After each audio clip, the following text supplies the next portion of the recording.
ఓం శ్రీ గురుభ్యో నమః. నేను మీ బొమ్మదేవర నాగకుమారి. ప్రేక్షకులకు ముందుగా నమస్సుమాంజలి. ఈ వీడియోలో మనం మీనరాశి జాతకులపై గురుగ్రహ వృషభ రాశి సంచార ప్రభావం ఏ విధంగా ఉండబోతోందో తెలుసుకుందాం. దేవానాంచ ఋషీణాంచ గురుకాంచన సన్నిభం బుద్ధిమంతం త్రిలోకేశం తం నమామి బృహస్పతిం.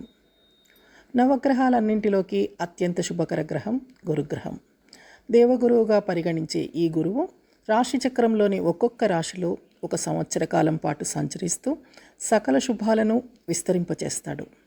ఈ గురువు 2024 సంవత్సరం మే నెల 1వ తారీఖున మేషరాశి నుంచి వృషభ రాశిలోకి ప్రవేశించి ఈ వృషభ రాశిలోనే 2025 సంవత్సరం మే నెల 13వ తారీఖు వరకు, అంటే దాదాపుగా ఒక సంవత్సర కాలం పాటు సంచరిస్తాడు.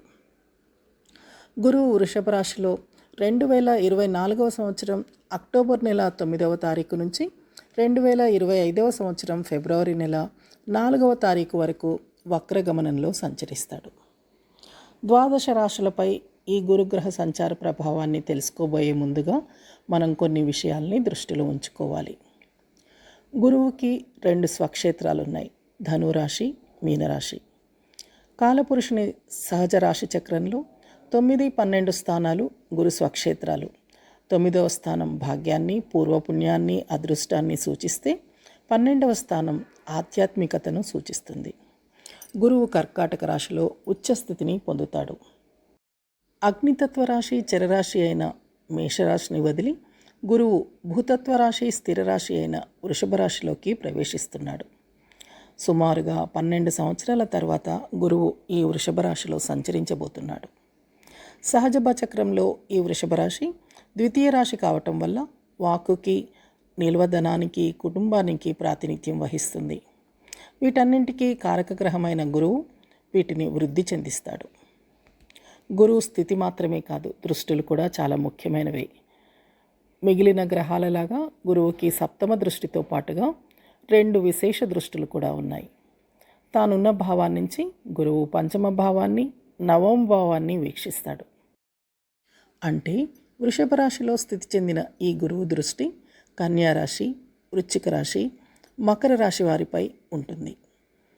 గురు దృష్టి వల్ల కన్యా రాశి వారిలో కరుణ ఏర్పడుతుంది. వృశ్చిక రాశి వారికి చక్కటి ఆరోగ్యం వృద్ధి చెందుతుంది. మకర రాశి వారు సరికొత్త వ్యక్తులుగా రూపాంతరం చెందుతారు. గురుగ్రహ కారకత్వాల గురించి తెలుసుకుందాం. ఐశ్వర్యం, ధనం, బ్యాంకింగ్, ఆర్థిక ఎదుగుదల, కుటుంబం, విద్య, పాండిత్యం, బోధన, వాగ్ధోరణి, సంతానం, ధర్మం, దాతృత్వం, ఆశావహ దృక్పథం, రాజగౌరవం, విజ్ఞానం, వివేకం, ఆధ్యాత్మిక జీవన ప్రవృత్తి, అదృష్టం, ధర్మ సంస్థలు, ధ్యానం, విదేశీయానం మొదలైన అంశాలకు గురువే కారకత్వం వహిస్తాడు. అంతేకాదు గురువు గృహకారకుడు కూడా. ఇక ప్రత్యేకించి స్త్రీ జాతక విషయానికి వస్తే వివాహకారకుడు గురువు. గురువు నక్షత్రాలైన పునర్వసు, విశాఖ, పూర్వభాద్ర నక్షత్ర జాతకులకు గురువు యొక్క దశాంతర దశలు జరుగుతున్న వారికి మనం చెప్పుకుంటున్న ఈ ఫలితాలు మరింత ప్రభావవంతంగా వర్తిస్తాయని చెప్పుకోవచ్చు. మీనరాశ్యాధిపతి గురువు.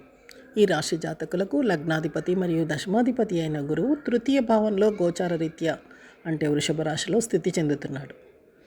గురువు స్థితి వల్ల వీరి తృతీయ భావం ప్రభావితమవుతుంది. ఇందువల్ల ఈ రాశి జాతకులు దగ్గరి ప్రయాణాలు ఎక్కువగా చేస్తారు. ఈ ప్రయాణాల వల్ల భవిష్యత్తులో లాభపడతారు. వీరిలోని ధైర్య సాహసాలు, నాయకత్వ లక్షణాలు, కమ్యూనికేషన్ నైపుణ్యాలు మెరుగవుతాయి. Sales, marketing, advertising, real estate, రాజకీయ రంగాల్లోని వారు అద్భుతంగా రాణిస్తారు. వీరి కనిష్ట సోదరులతో సంబంధ బాంధవ్యాలు మెరుగవుతాయి. వారు అన్ని విధాలుగా సహకరిస్తారు. తృతీయ స్థానం అంటే రచనా వ్యాసంగం కూడా.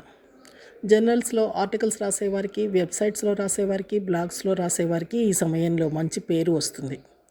ఏదైనా లలిత కళలో ప్రవేశం ఉంటే మీ నైపుణ్యాలు వెలికి తీయబడతాయి. ఈ తృతీయ భావాన్ని నుంచి గురువు తన పంచమ దృష్టితో కన్యా రాశిని, అంటే ఈ రాశి వారి సప్తమ భావాన్ని, సప్తమ దృష్టితో వృశ్చిక రాశిని, అంటే ఈ రాశి వారి భాగ్యభావాన్ని, నవమ దృష్టితో మకర రాశిని, అంటే ఈ రాశి వారి లాభభావాన్ని ప్రభావితం చేస్తాడు. గురువు తన దృష్టితో జాతకుల సప్తమ స్థానాన్ని ప్రభావితం చేయటం వల్ల అవివాహితులకు చక్కటి సంబంధాలు కుదిరి వివాహం జరిగే అవకాశం కనిపిస్తుంది. భాగస్వాముల ఎంపిక విషయంలో మాత్రం జాగ్రత్తగా ఉండాలి. చాలామంది జాతకులు మతాంతర కులాంతర వివాహాలు చేసుకునే అవకాశం కనిపిస్తుంది. దంపతుల మధ్య ఇదివరలో ఉండే అపోహలు అపార్థాలు తొలగిపోతాయి. ఇంతకాలం దూరంగా ఉన్న దంపతులు కూడా ఒక్కటవుతారు. దాంపత్య జీవితం ప్రశాంతంగా సంతోషంగా ఉంటుంది. కళత్రం నుంచి సహాయ సహకారాలు లభిస్తాయి. కొత్త పనులకు శ్రీకారం చుడతారు. బాధ్యతలు పెరుగుతాయి. చాలా కాలంగా ఎవరైతే కొత్తగా వ్యాపారం మొదలు పెట్టాలి అనుకుంటున్నారో వారు ఈ సంవత్సరం వ్యాపారం మొదలు పెట్టుకోవచ్చు. అంటే స్టార్టప్స్, కన్సల్టెన్సీ లాంటివన్నమాట. అయితే మార్కెట్ సర్వే విషయంలో కానీ లేదా పెట్టుబడుల విషయంలో కానీ అప్రమత్తంగా ఉండాలి. వ్యాపారస్తులు నష్టాల్లో నుంచి నెమ్మదిగా లాభాల బాటలోకి వస్తారు. ఇంతకాలంగా వ్యాపార భాగస్వాముల మధ్య ఉన్న అభిప్రాయ భేదాలు అపార్థాలు తొలగిపోతాయి. భాగస్వాములు మీకు సహకరిస్తారు. ఇందువల్ల భాగస్వామ్య వ్యాపారాలు లాభిస్తాయి. కొత్త భాగస్వాములు చేర్చుకోవటానికి కూడా ఇది అనువైన సమయం. జాతకులు భాగస్వాములతో కలిసి దూర ప్రయాణాలు చేస్తారు. ఇకపోతే గురువు తన దృష్టితో జాతకుల భాగ్యస్థానాన్ని ప్రభావితం చేయటం వల్ల వీరిని అదృష్టం వరిస్తుంది. విదేశాలలో ఉంటూ ఉన్నత విద్యని ఆర్జిస్తున్న విద్యార్థులకు ఇంతకాలంగా ఎదురైన సమస్యలన్నీ సమసిపోతాయి. పరిశోధన రంగంలోని విద్యార్థులు అత్యుత్తమ ప్రతిభని కనబరుస్తారు. గురువుల గుర్తింపు కూడా పొందుతారు. ఈ రాశి జాతకులు దూర ప్రయాణాలు చేస్తారు. ఈ ప్రయాణాలు కూడా లాభదాయకంగా ఉంటాయి. అంతేకాదు కొంతమంది జాతకులు తరచుగా తీర్థయాత్రలు చేస్తారు. పుణ్యక్షేత్రాలను సందర్శిస్తారు. పెద్దల దీవెనలు తీసుకుంటారు. కొంతమంది జాతకులు విదేశీయానం కూడా చేస్తారు. మీలో ఆధ్యాత్మిక భావనలు వెల్లివిరుస్తాయి. యోగా, మెడిటేషన్ క్రమం తప్పకుండా చేస్తారు. నిస్వార్థంగా సమాజ సేవ కూడా చేస్తారు. ఇకపోతే గురువు తన దృష్టితో జాతకుల స్థానాన్ని కూడా ప్రభావితం చేయటం వల్ల గురువు మరిన్ని శుభ ఫలితాలను ఇస్తాడు. వీరికి వివిధ మార్గాల ద్వారా ఆదాయం పెరుగుతుంది. వృత్తి వ్యాపారాల ద్వారా ఆదాయం పెరుగుతుంది. ఈ జాతకులు దినాభివృద్ధి చెందుతూ సంతోషంగా ఉంటారు. ఆశయాలు, విజయాలు పెరుగుతాయి. సామాజిక పరిచయాలు పెరుగుతాయి. ఈ పరిచయాల వల్ల జాతకులు భవిష్యత్తులో లాభపడతారు. కొంతమంది జాతకులు ఈ మీడియా ద్వారా డబ్బులు సంపాదించే అవకాశం కూడా ఉంది. జ్యేష్ఠ సోదరులతో మీ సంబంధ బాంధవ్యాలు మెరుగవుతాయి. ఈ రాశి జాతకులు మరిన్ని సత్ఫలితాలని సాధించడానికి జ్యేష్ఠ సోదరుల్ని, పెద్దవారిని గౌరవించాలి. పాలల్లో పసుపు కలుపుకొని ప్రతినిత్యము తాగుతూ ఉండాలి. అదేవిధంగా మహాలక్ష్మి అష్టోత్తర శతనామావళిని కానీ, గురుస్వరూపమైన దక్షిణామూర్తి స్తోత్రం కానీ లేదా గురుగ్రహ స్తోత్రం కానీ నిత్యము పారాయణ చేయాలి. గురుగ్రహ అనుగ్రహ ప్రాప్తిరస్తు. స్వస్తి.